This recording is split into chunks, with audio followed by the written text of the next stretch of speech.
రాజీతో గొడవలు, మురళి చావు రవిని చాలా డిస్టర్బ్ చేశాయి. ఆ రాత్రంతా వాడు నిద్రపోలేదు. పొద్దుటే నేను లేచేసరికి వాడు లేడు. ఇంటికెళ్ళాడు అనుకున్నాను, కానీ తిరిగి రాలేదు. ఆ తర్వాత వాడిని కాంటాక్ట్ చేయడానికి నేను చాలా ట్రై చేశాను, కానీ వాడు దొరకలేదు.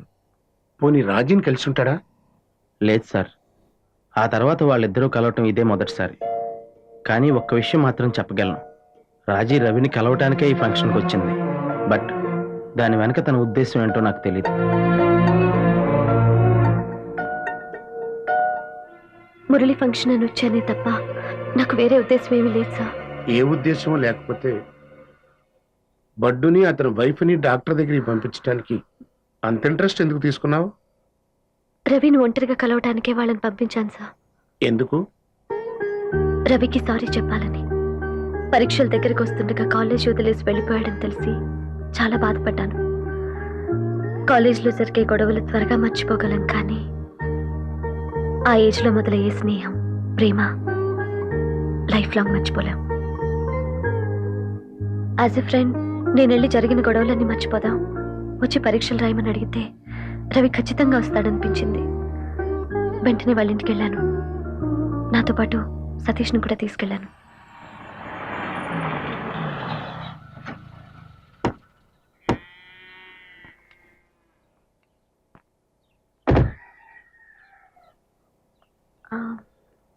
రవి వాళ్ళ ఇల్లు ఇదే. రండి. ఎవరే? అన్నయ్య వాళ్ళ ఫ్రెండ్స్ అమ్మా. రండి. నమస్తే అండి. నమస్తే అమ్మా. జాగ్రత్త అమ్మా. కూర్చోండి. నమస్కారం అండి. నమస్తే. మేము రవి క్లాస్మేట్స్. పరీక్షలు దగ్గరకు వచ్చేస్తున్నాయి. రవిని తీసుకెళ్దామని. వాడిక్కడ లేడమ్మా, ముంబైలో ఎక్కడో ఉంటున్నాడు. ఇచ్చోడు, వాడికి ఏ కష్టం వచ్చిందో,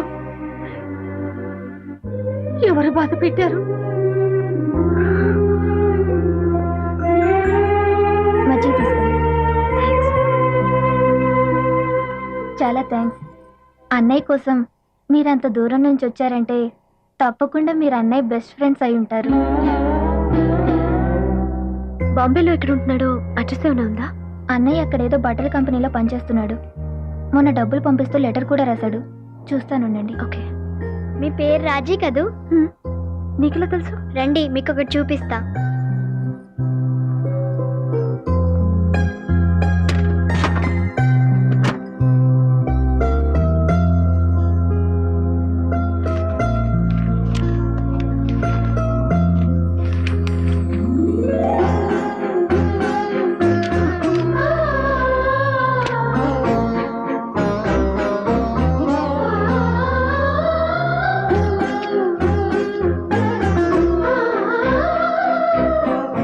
అన్నయ్యకి చాలా ఇష్టం.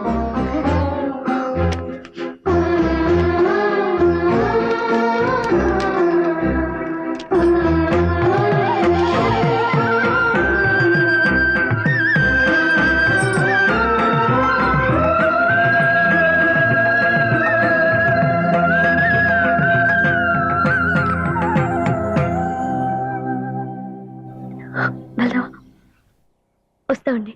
మంచిదమ్మా. ఏమండి, లెటర్. థ్యాంక్స్. నమస్తే అన్నయ్య.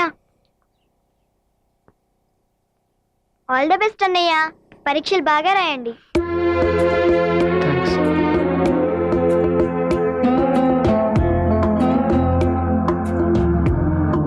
ఇదంతా నా వల్లే జరిగింది.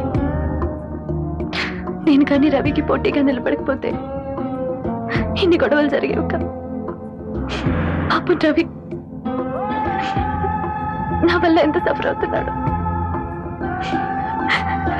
తప్పు చేశాను, చాలా పెద్ద తప్పు చేశాను.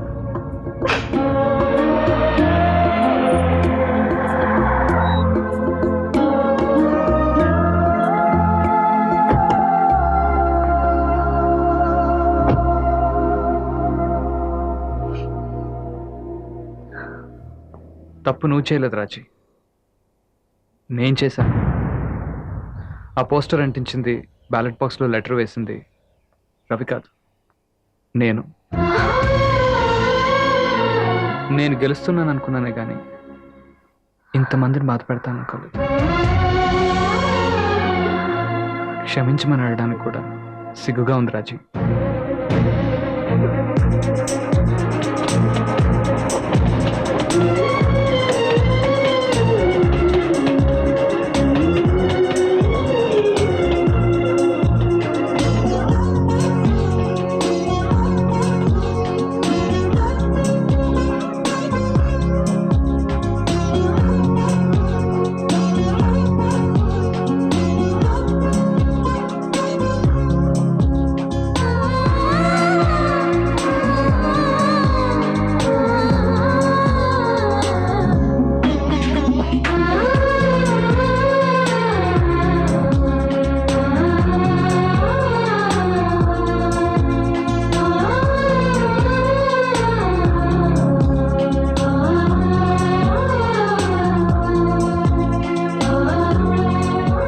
తన కోసం చాలా వెతికాను, దొరకలేదు.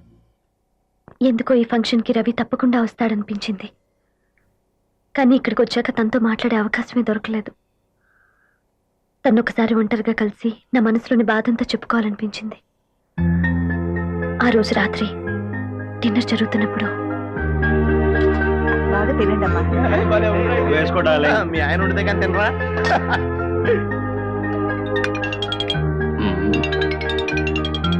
Hello hello hello hello hello, నేను రాజీని. నేను ఒకసారి ఒంటరిగా కలవాలి, నీతో కొంచెం మాట్లాడాలి. నేను జనరేటర్ రూమ్ దగ్గర వెయిట్ చేస్తుంటాను.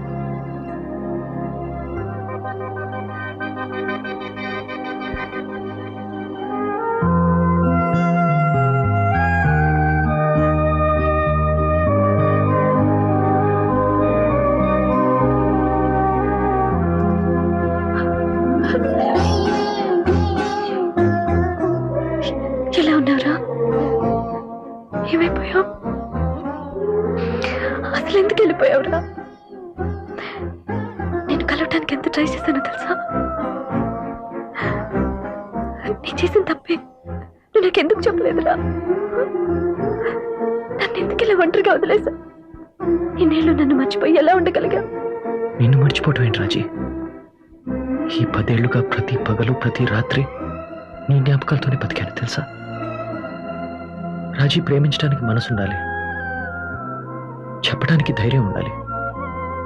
కానీ ప్రేమను పొందాలంటే అదృష్టం ఉండాలి. నాకు ఆ అదృష్టం లేదు రాజీ. ఈ 10 ఏళ్ళు నిన్ను మర్చిపోలేక, నీ దగ్గరికి రాలేక నేను పడ్డ బాధ నీకు తెలీదు. సారీరా, ఇంకెప్పుడు నేను హర్ట్ చేయను. నన్ను వదిలేసి వెళ్ళక ప్లీజ్, నన్ను క్షమించు. ఇంకా వాడి ప్రాబ్లం ఏముంది? నువ్వు సారీ చెప్పేశావు, మీ ఇద్దరు కలిసిపోయారు. మరి ఇలాంటి టైంలో వాడికి సూసైడ్ చేసుకోవాల్సిన అవసరం ఏముంది?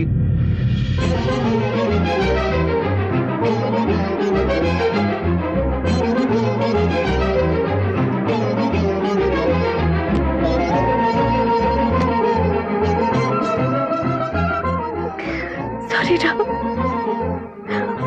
మనం కలుసుకున్న సంగతే మాస్టర్ గారికి చెప్పాను.